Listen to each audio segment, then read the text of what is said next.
IFM Foreign News.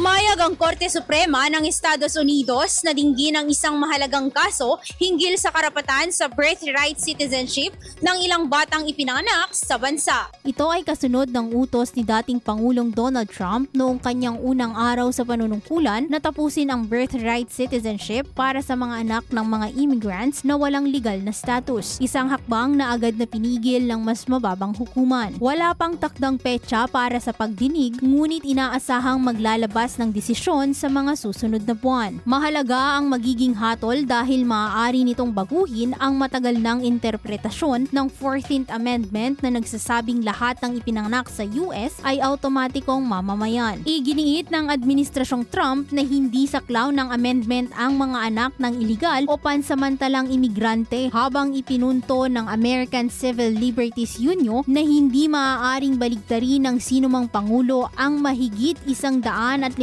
taong tradisyon ng birthright citizenship. Habang nagpapatuloy ang kaso, nananatiling sentro ng usapan ang posibleng epekto sa populasyon at patakaran sa imigrasyon. Lalo tinatayang milyon-milyon ang maaaring maapektuhan kung magbago ang patakaran. Para sa IFM Foreign News, ako si Idol Zarina Franco, Idol! IFM News.